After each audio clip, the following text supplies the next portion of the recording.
The rehabilitation center sat on the edge of a quiet hill, far from the busy cities of the Kelthari homeworld. It was a place for old soldiers, a place for those who had seen too much and could not forget. The walls were pale blue, meant to calm the mind, but nothing could truly calm the minds of those who lived here. Rinvela walked through the front doors with her recording device in hand. She was young, barely 30 cycles old, and she had never known war. She worked for the historical archives, collecting stories from veterans before those stories were lost forever. Today, she had come to meet one of the most decorated commanders from the human Kelthari War. His name was Vexton Moray. She found him sitting alone in a garden room, looking out through a large window at the orange sky. He was old now, his once strong body bent and tired. His scales, which had surely been bright green in his youth, had faded to a dull gray, but his eyes were still sharp. They turned to look at her as she entered, and Rinvela felt a chill run through her body. Those eyes had seen things she could not imagine. "You are the journalist," Vexton said. His voice was rough, like stones grinding together. "Yes, Commander. Thank you for agreeing to speak with me." He made a sound that might have been a laugh. "I am no longer a commander. I am just an old fool waiting to die. Sit down, young one. Ask your questions." Rinvela sat across from him and activated her recording device. "I want to ask you about the humans." The change in Vexton was immediate. His hands, which had been resting calmly on his lap, began to tremble. He looked away from her, back toward the window, and for a long moment he said nothing.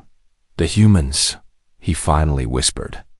"Yes, I knew you would ask about them. Everyone always asked about them. You fought against them for nearly 8 cycles," Rinvela said. "You were at some of the most important battles of the war." "I want to understand what it was like." Vexton closed his eyes. "No, you do not want to understand. You think you do, but you do not. Understanding means remembering, and remembering means never sleeping peacefully again. Please, Commander, the younger generations need to know." He opened his eyes and looked at her with something that might have been pity. "Very well, but do not say I did not warn you." He took a deep breath and began to speak. "When the war started, we thought it would be easy. We had studied the humans, you see. We knew everything about their bodies. They were soft, weak creatures. No claws, no armor, no venom. They lived for less than 100 of their years. They needed to eat constantly, drink water every day, and sleep for 1/3 of their lives. On paper, they were one of the weakest species in the galaxy." Vexton shook his head slowly. "We were fools, arrogant fools." "What happened?"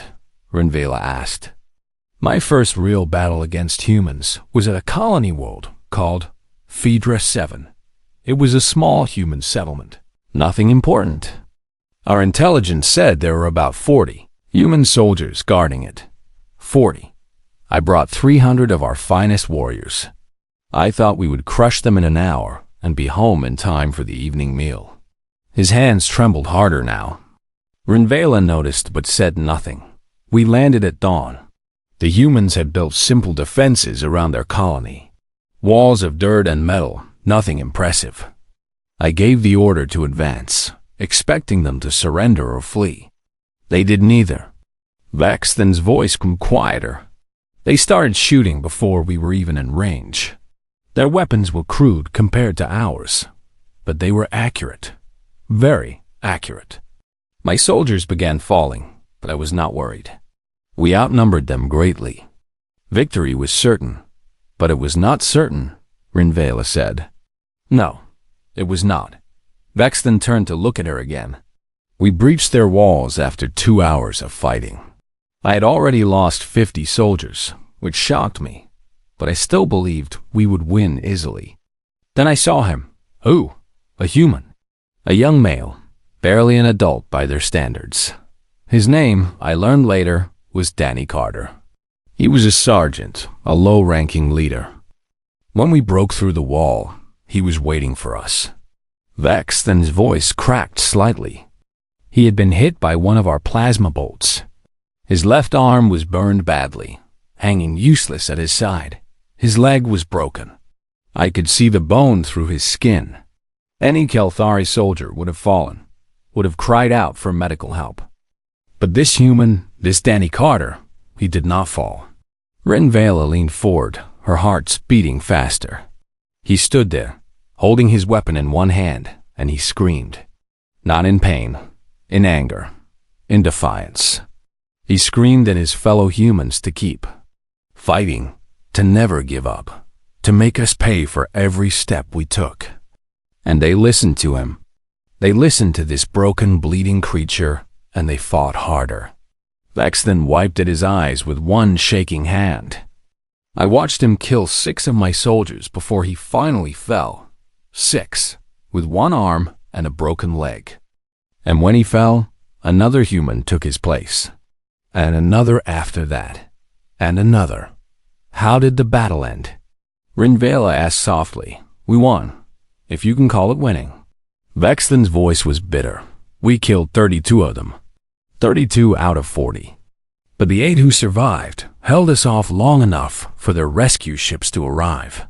And do you know how many of my 300 soldiers survived that day?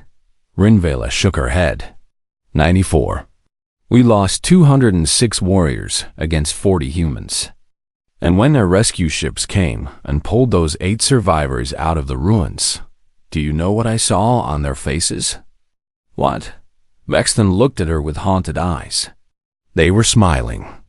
8 broken, bleeding humans, surrounded by the bodies of their friends, and they were smiling. Because they had made us bleed. They had shown us that humans do not surrender. They do not give up. They fight until their bodies cannot move, and then they fight some more. He turned back to the window, his voice dropping to a whisper. That was the day I learned to fear humans. That was the day I realized we had made a terrible mistake. We had poked a creature we did not understand, and now we would pay the price. Renvela sat in silence, her recording device capturing every word. Outside, the orange sun began to set, casting long shadows across the garden. That was only the beginning, Vexton said quietly. The war lasted 8 more cycles, and every battle was worse than the last. Every time we thought we understood humans, they surprised us again. They were not just soldiers. They were something else entirely. Something the galaxy had never seen before. He looked at Renvela one more time. Do you still want to hear more, young one? Do you still want to understand?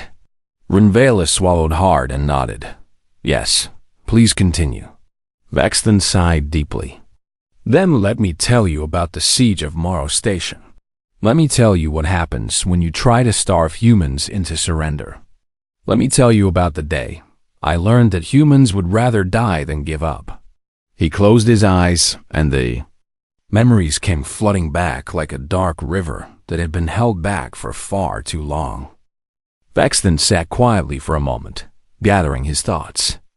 The memories of Morrow Station were among the worst he carried. Even now, 30 cycles later, he could still hear the screams echoing through those metal corridors. Morrow Station, he began, was a human mining outpost in deep space. It floated in the darkness between stars, far from any planet. About 600 humans lived there. Miners, engineers, families. It was not a military target, but it sat in a strategic location. My commanders wanted it. Renvela listened carefully, her recording device capturing every word. I arrived with a fleet of 12 warships. We surrounded the station and cut off all their supply routes. No ships could enter or leave. No food, no water, no medicine could reach them. It was a standard siege. We had done it many times before against other species. Usually, they surrendered within days. Vexton let out a hollow laugh. We waited for their surrender signal. 1 day passed. Then 2. Then a week. Nothing. We sent them messages, promising fair treatment if they gave up peacefully. They did not even respond. They refused to communicate? Rinvela asked. At first, yes. Then, after 2 weeks, we received a single message from the station. It was from their leader, a woman named Lisa Morgan. She was not a soldier. She was an engineer, someone who fixed machines and built things. But when the siege began, she took command. Vexthen's eyes grew distant. Her message was short. She said, "We will not surrender. Not today. Not ever. If you want this station, come and take it. But know this, you will pay for every corridor in blood." Rinvela felt a chill run down her spine. "We laughed when we received that message," Vexthen admitted. "We thought it was the desperate words of a frightened civilian. We were certain they would break soon. Humans needed so much to survive. Food, water, air. Without supplies, they would starve. It was only a matter of time." He shook his head slowly. Weeks turned into months. 2 months. 3 months. 4 months. Still no surrender. Our commanders grew impatient. They ordered me to send scouts to observe the station from a distance, to see if the humans were dying. What did you find? They were not dying. They were adapting. Vexthen's voice held a note of disbelief, even after all these years. Lisa Morgan had reorganized the entire station. She had turned storage rooms into farms, growing plants under artificial lights. She had built machines to recycle every drop of water, every bit of waste. Nothing was thrown away. Everything was used again and again. He looked at Rinvela with something like wonder in his eyes. They had rationed their food so carefully that every human received exactly what they needed to survive. Not a gram more, not a gram less. Children received slightly more. Pregnant females received extra nutrients. The sick and elderly were cared for. No one was left behind. "That sounds impossible," Rinvela said. "I thought so too. But humans have a word for it. They call it community. When humans face danger together, they become something more than individuals. They become a single unit, working together, sacrificing for each other." Lisa Morgan understood this. She turned 600 scared civilians into a family. Vexthen was quiet for a moment before continuing. "After 6 months, my commanders lost patience. They ordered a direct assault on the station. I was to lead my soldiers inside and take it by force. I expected to find weak, starving defenders who would fall quickly. I was very wrong." His hands began to tremble again. We breached the outer hall and entered the station. The lights were dim. The air was cold. At first, we saw no one. My soldiers moved through the corridors carefully, expecting an ambush. For 10 minutes, nothing happened. Then the screaming started. Rinvela's eyes widened. They came from everywhere. From air vents, from behind wall panels, from beneath floor plates. Humans armed with whatever they could find. Mining tools, metal pipes, homemade weapons. They had learned to fight in the darkness, to move silently, to strike fast and disappear before we could react. Vexthen's voice grew heavier. And it was not just soldiers fighting us.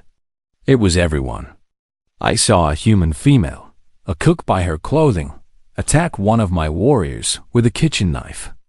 I saw children, barely old enough to walk, acting as scouts, running through tiny spaces to report our positions. I saw old males, their bodies bent with age, firing weapons they could barely lift. Everyone fought? Rinvela asked. Everyone. Kevin Walsh was their security chief, a former soldier from Earth. He had trained every single person on the station. 6 months of siege had given him time to turn miners into warriors, cooks into fighters, children into spies. He had turned the station itself into a weapon, with traps in every corridor, explosives hidden in the walls, false floors that dropped my soldiers into killing zones. Vexthen wiped his eyes. We fought for 3 days to take that station. 3 days of constant battle, corridor by corridor, room by room. And the worst part? The humans who died did not run. They did not surrender.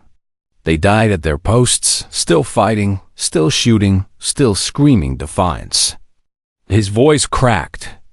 I found a human male near the end, slumped against a wall. He had starved to death during the siege. His body was thin, his skin stretched tight over his bones. But his hands were still wrapped around his weapon, and his dead eyes were still staring down the corridor, watching for enemies. He had died at his post, refusing to leave, refusing to give up. Rinvela felt tears forming in her eyes. We took the station eventually. Vex then continued. It cost us 4,000 soldiers. 4,000 of our finest warriors, killed by 600 humans. Most of them were not even soldiers. They were ordinary people who refused to surrender. He took a deep breath. But that was not the worst part. The worst part came after the battle ended. As my soldiers were securing the station, we intercepted a final transmission from Lisa Morgan. She had sent it during the fighting, knowing she would not survive. What did it say? It was not a message of surrender or a plea for help. It was coordinates. During the entire siege, while we were watching the station and waiting for them to starve, Lisa Morgan had been watching us. She had tracked our fleet movements, recorded our patrol patterns, and calculated our positions. And she had sent all of that information to a human carrier group 3 star systems away. Vexton's voice was barely a whisper now. The next morning, before we could leave the station, the human fleet arrived. 11 of my 12 warships were destroyed in less than an hour. Thousands more Kelthari died. And it was all because of Lisa Morgan, an engineer who had never held a weapon before the siege began. Rinvela sat in stunned silence. I survived by luck, Vexton said. My ship was damaged but not destroyed. As we limped away from the battle, I looked back at Morrow Station floating in the darkness. 600 humans had held off my fleet for 6 months. They had killed 4,000 of my soldiers. And even in death, even after we had taken everything from them, they had still found a way to hurt us. He looked at Rinvela with eyes full of old pain. That was the day I stopped underestimating humans. That was the day I realized that humans do not fight like other species. They do not fight to win. They fight to make sure their enemies lose, even if it costs them everything. Even if it costs them their lives. Vex then turned to look out the window at the fading sunlight. Lisa Morgan died in the final assault. So did Kevin Walsh. So did most of the people on that station. But their sacrifice meant something. It hurt us. It showed the galaxy that humans would never surrender, never give up, never stop fighting. He was quiet for a long moment. And that, young one, is why I still have nightmares about Morrow Station. Not because of the soldiers I lost, but because I know that if we had tried to siege any other species, they would have surrendered. Only humans would choose death over defeat. Only humans would turn their own starvation into a weapon. Rinvela nodded slowly, understanding beginning to dawn in her eyes. She was starting to see why the galaxy feared humans. And she knew the worst stories were yet to come. The sun had nearly disappeared beyond the hills of the Kelthari homeworld.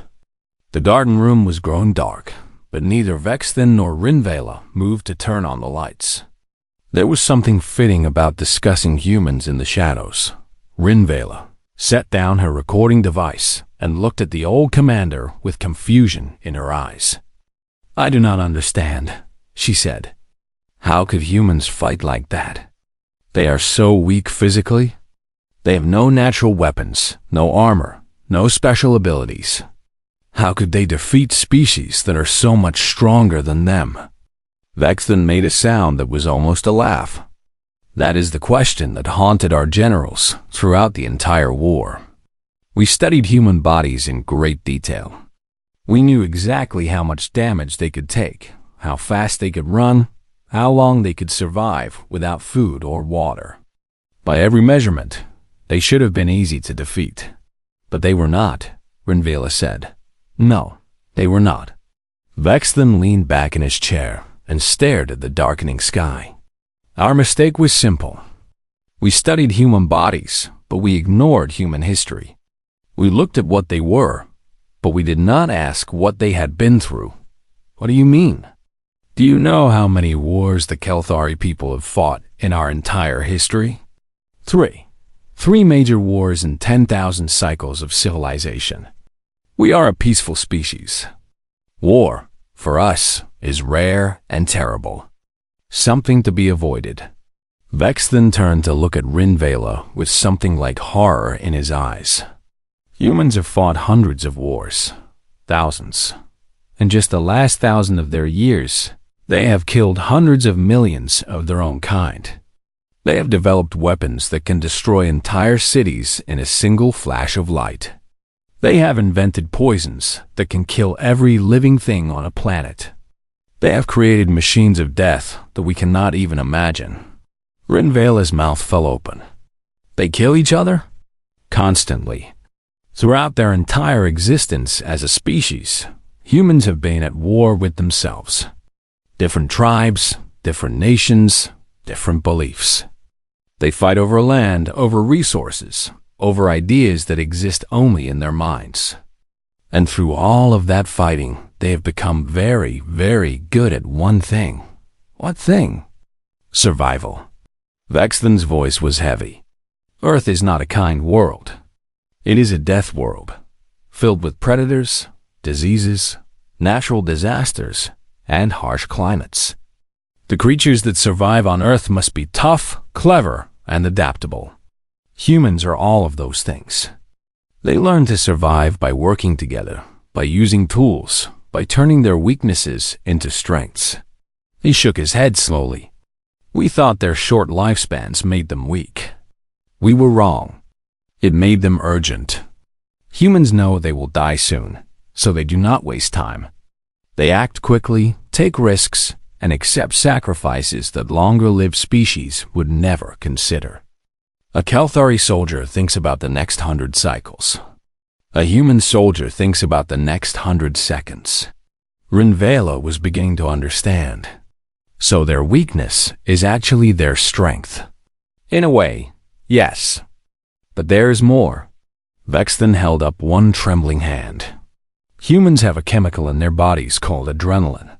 When they are in danger, this chemical floods their system. It makes their hearts beat faster, their muscles work harder, their minds focus completely on survival. For a short time, they become faster, stronger, and almost completely immune to pain. That sounds like a natural weapon. It is. But it is more than that. Adrenaline also affects their emotions. It makes them angry, fierce, determined. A human filled with adrenaline is not thinking about retreat or surrender. They are thinking only about fighting, about winning, about destroying whatever threatens them. It is like a switch in their brains that turns off fear and turns on violence. Vexton was quiet for a moment. But the most dangerous thing about humans is not their history or their chemistry. It is something much harder to understand. Something we call sacrifice. I know that word, Renvela said. It means giving something up. For most species, yes. Sacrifice means losing something you value. But for humans, sacrifice has a different meaning.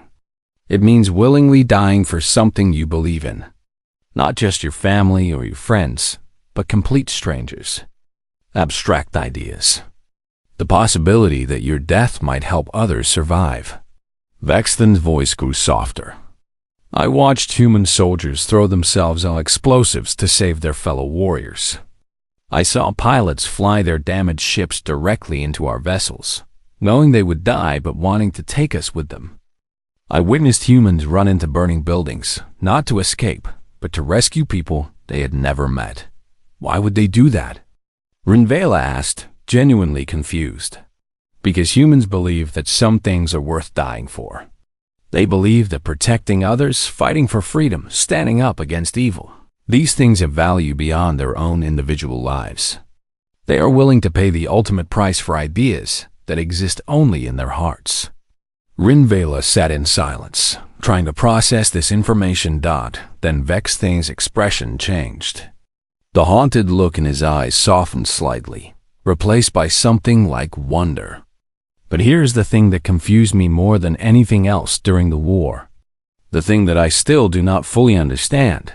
What is that? Humans are capable of terrible violence. They can kill without hesitation, destroy without mercy, fight until their bodies fall apart. But they are also capable of something else, something completely opposite. They are capable of great kindness. Vexthane's voice became gentle. Let me tell you about a human named Maria Santos. She was a medic, a healer. During a battle in the 3rd year of the war, she was captured by our forces and placed in a prisoner camp. What happened to her? Nothing. We did not torture her or hurt her. We simply kept her prisoner while we waited for the war to end. But here is what confused us. In that same camp, there were Kelthari prisoners. Soldiers who had been captured by humans and then recaptured by our own forces. Many of them were wounded and sick. Vexthane looked at Rinvela with disbelief still visible in his old eyes. Maria Santos, this human prisoner, asked permission to treat our wounded soldiers. Not her own people, ours. The same species that had killed her friends, destroyed her ships, and put her in a cage. She wanted to heal them. Did you let her? At first, no. We thought it was a trick. But she kept asking, kept insisting. Finally, one of our commanders allowed it, just to see what she would do. And do you know what she did? Rinvela shook her head. She saved 11 Kelthari lives. For 3 months, until a prisoner exchange was arranged, Maria Santos worked day and night treating our wounded. She gave them the same care she would have given her own people. She held their hands when they were scared. She cried when some of them died. She celebrated when others recovered. Vexthane wiped his eyes. When the prisoner exchange happened and she was returned to her people, several of the Kelthari soldiers she had saved asked to say goodbye to her. One of them, a young warrior she had nursed back from near death, gave her a medal. A Kelthari medal for bravery. He said she had earned it more than any enemy he had ever faced. Rinvela felt tears streaming down her face. That is what I cannot understand about humans, Vexthane said quietly. They can be monsters. They can be angels. Sometimes they can be both at the same time. The same species that invented weapons capable of destroying worlds also invented medicine that can cure any disease. The same people who will fight to the death over a piece of land will also risk their lives to save a stranger from drowning. He looked at Rinvela with ancient, tired eyes. That is what makes humans truly terrifying, young one. Not their violence, not their determination, but the fact that they choose. Every moment, every decision, they choose what they will be. You never know if you are facing a destroyer or a healer until it is too late. Vexthane turned back to the window, his voice dropping to barely a whisper. And that uncertainty, that unpredictability, that is what kept me awake at night throughout the entire war. I could prepare for violence. I could prepare for sacrifice. But I could never prepare for kindness from an enemy. That broke something in me that I still cannot repair. The room was completely dark now. Outside, the first stars were appearing in the purple sky. And somewhere in that vast darkness, Rinvela knew the humans were still out there, still choosing, moment by moment, what they would become. Rinvela turned on a small lamp, filling the garden room with soft yellow light. Vexthane blinked at the sudden brightness, then nodded his thanks. He looked even older in the lamplight, the shadows under his eyes deep and dark. There is one more battle I must tell you about, he said. The battle that ended the war. The battle that broke us completely. Carthex Prime, Rinvela whispered. She had heard the name before. Every Kelthari had heard the name. It was spoken like a curse, like a prayer, like a wound that would never heal. Yes, Carthex Prime. Vexton's voice was heavy with memory. It was our greatest stronghold. We had spent decades building its defenses. 10 million soldiers. Orbital weapons platforms that could destroy entire fleets. Underground bunker networks that stretched for thousands of kilometers. We believed it was unbreakable. We believed wrong. He took a deep breath before continuing. By the 7th year of the war, the humans had pushed us back on every front. But Carthex Prime was our final line. If they could not take it, the war would become a stalemate. Both sides would be forced to negotiate. We thought we had a chance. What happened? The human fleet arrived with half our numbers. We had 200 warships defending the system. They had less than 100. Our commanders laughed when they saw the human force. They said it was suicide, that the humans had finally made a mistake. I was not so sure. I had learned by then to never underestimate humans. Vexton's hands began to tremble again. The battle began in orbit. Their fleet attacked our defense platforms, and we prepared to crush them with superior numbers. But then I saw something strange. A human fighter squadron, led by a pilot named Samantha Brooks, flew directly into our defense grid. Not around it. Into it. That is suicide, Rinvela said. That is what we thought. Her squadron was being torn apart by our weapons. Ship after ship was destroyed. We thought she had gone mad, that she was throwing her pilots' lives away for nothing. But we were wrong. She was not attacking. She was baiting us. Vexton's voice grew darker. Our fighter squadrons chased her into the defense grid. They wanted to finish her off, to score an easy kill. But hidden among the debris and weapon platforms, the humans had planted mines. Dozens of them, placed weeks earlier by infiltrators we never detected. How can infiltrators get past your defenses? Humans are small. They fit in places we cannot. They had crawled through maintenance tunnels, hidden in cargo containers, and waited for weeks in the cold darkness of space. When our fighters entered the grid, Samantha Brooks sent a signal. The mines activated. In a single moment, we lost 40 fighters and 3 weapon platforms. Rinvela gasped softly. It was brilliant. Terrible, but brilliant. Samantha Brooks died in that explosion, along with most of her squadron. But her sacrifice opened a hole in our orbital defenses. Human troop ships poured through, heading for the surface. Vexton stood slowly and walked to the window, his old bones creaking. I was commanding ground forces when the humans landed. Their leader was a man named Chris Powell. I had heard of him. He was known among our soldiers as the Ghost because his attacks always came from unexpected directions. He led the ground assault? Yes, and his tactics were insane. He sent his soldiers directly across open fields, straight into our defensive fire. They had no cover, no protection. We cut them down by the thousands. For a moment, I thought we were winning. I thought Chris Powell had finally made a mistake. Vex then pressed his hand against the window, staring out at the night sky. But it was not a mistake. It was a sacrifice. While we were focused on the soldiers attacking from the front, another group had infiltrated our bunker network from below. A small team led by a human named Derek Lane. What did they do? Derek Lane was an explosives expert. He and his team had tunneled into our underground fuel reserves. Millions of liters of fuel stored deep beneath the surface to power our defenses.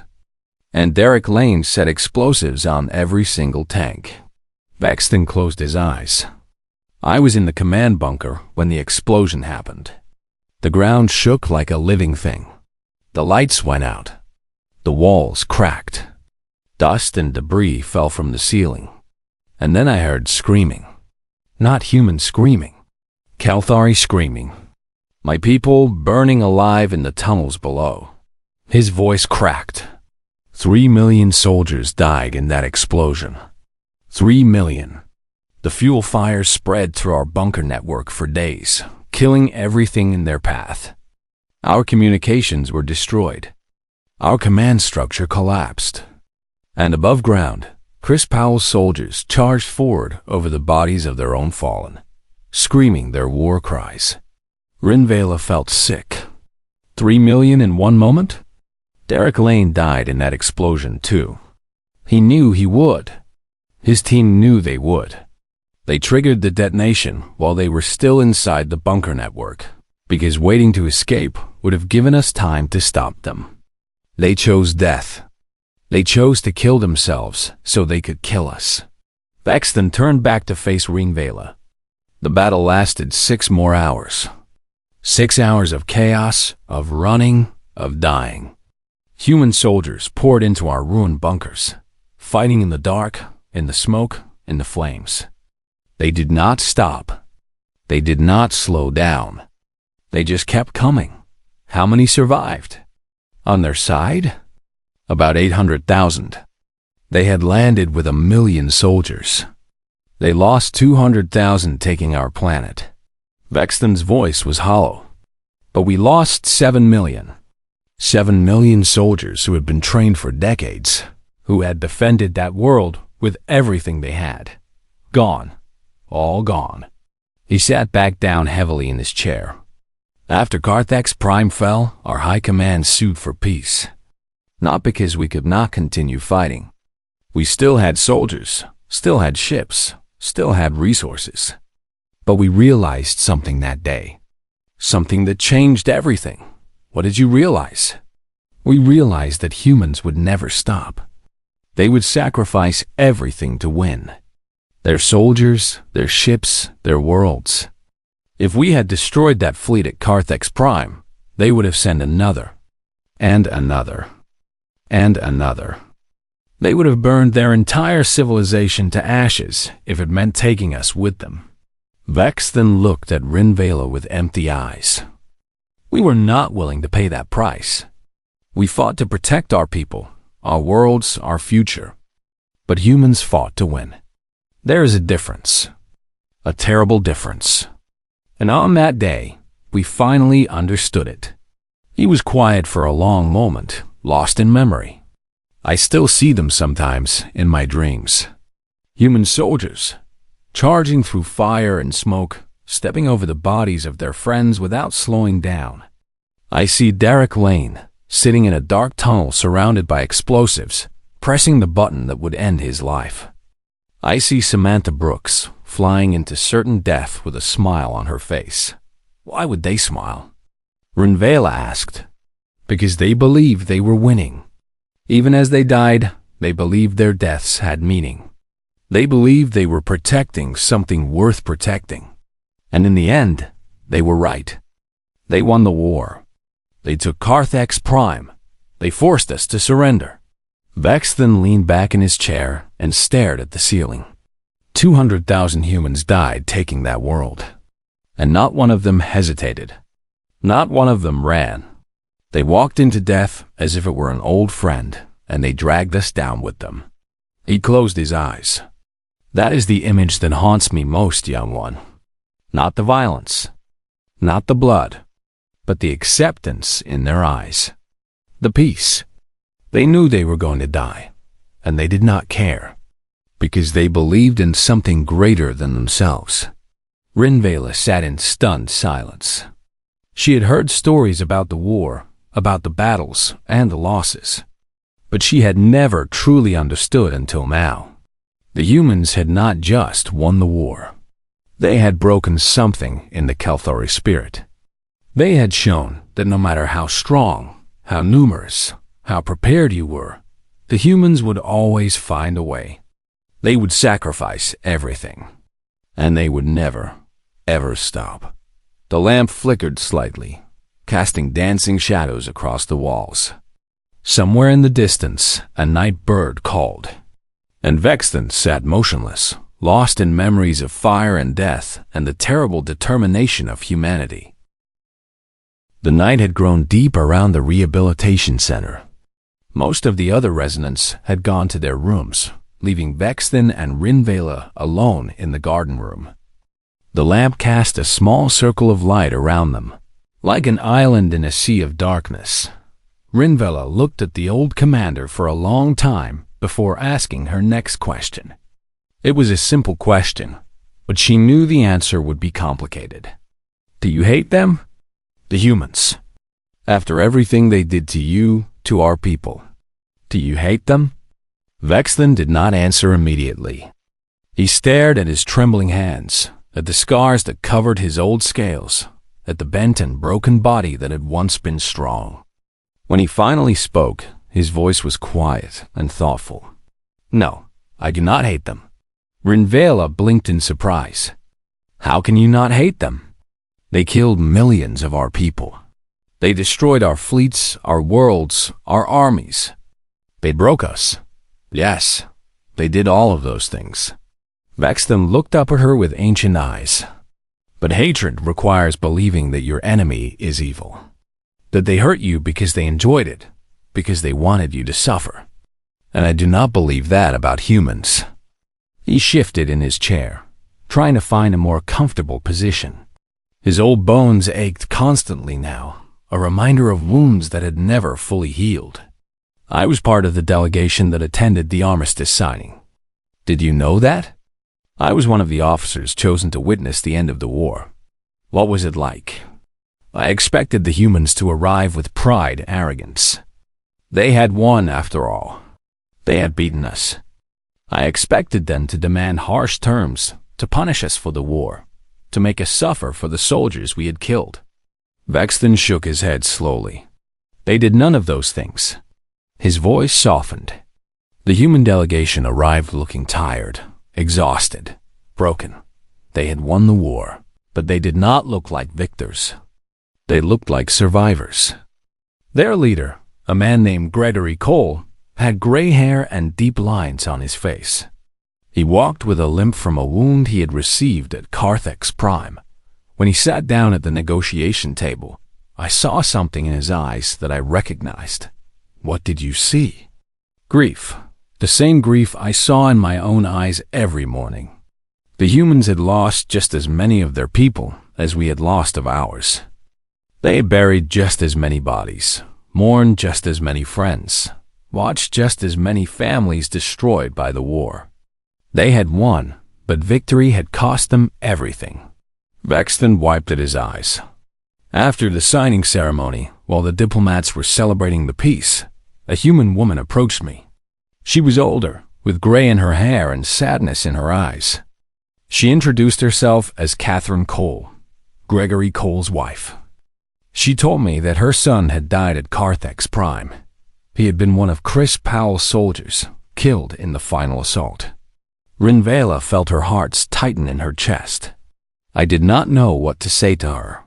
Here was a human whose child had died fighting my people, and she was standing in front of me, the enemy commander. I expected anger, hatred, accusations. But she just looked at me with those tired, sad eyes and said something I will never forget. What did she say? She said, "I hope we never have to do this again."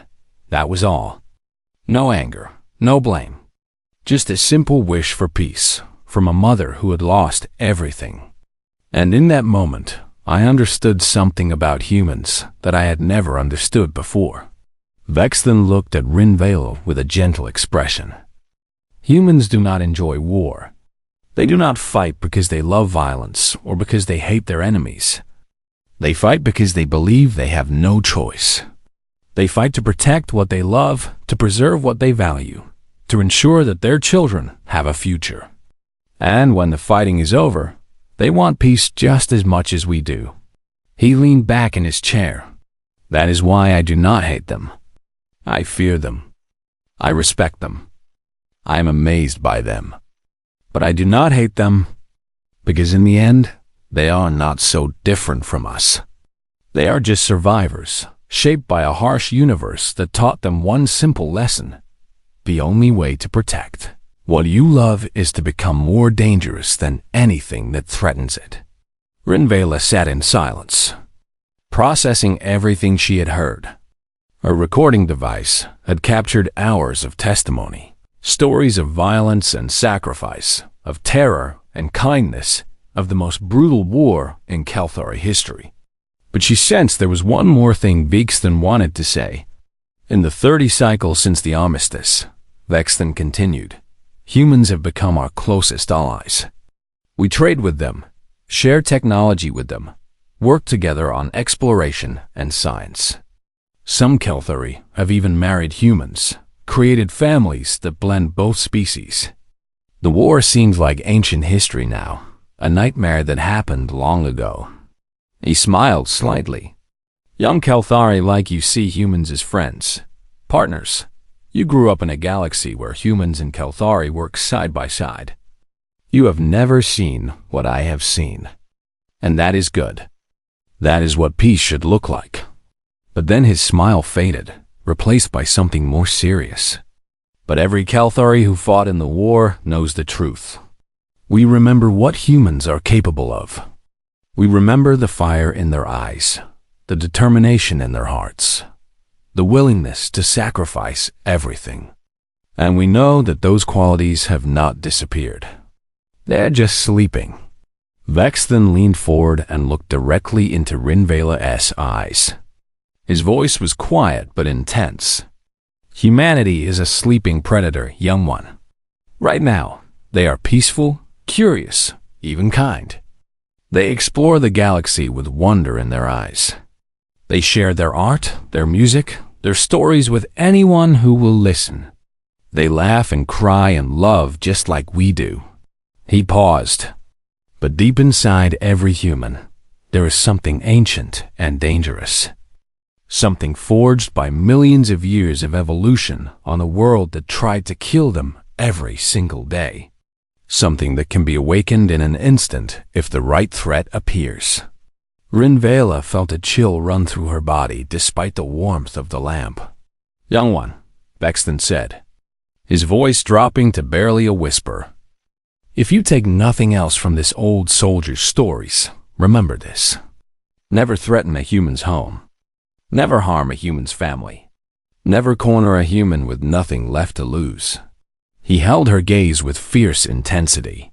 Because when you do those things, you will discover what 10,000 years of evolution on a death world has created. You will see the sleeping predator wake up. You will face something that does not know fear, does not accept defeat, and does not stop until the threat is destroyed. Vex then sat back in his chair, exhaustion visible in every line of his face. And by then, young one, it will be far too late.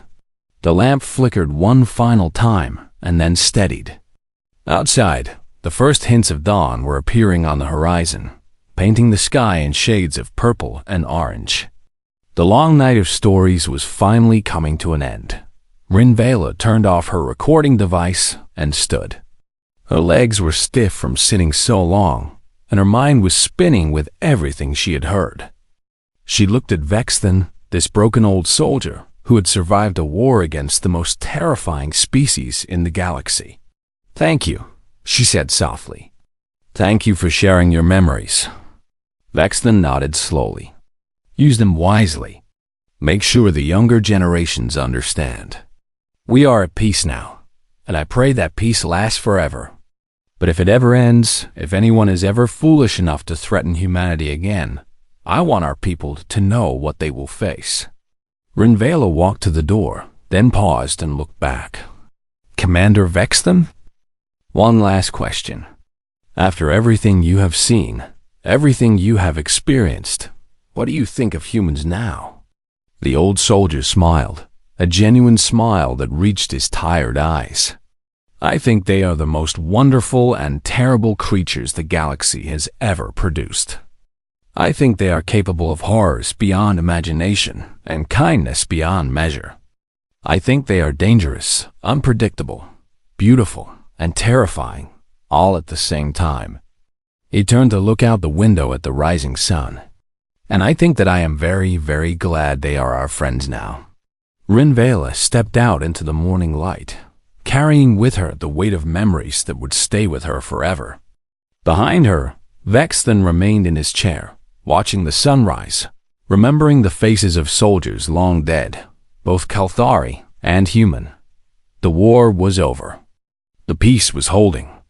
But in the hearts of those who had survived, the memories remained. And as long as those memories existed, the lesson would never be forgotten. Humanity was not to be trifled with, not today. Not ever.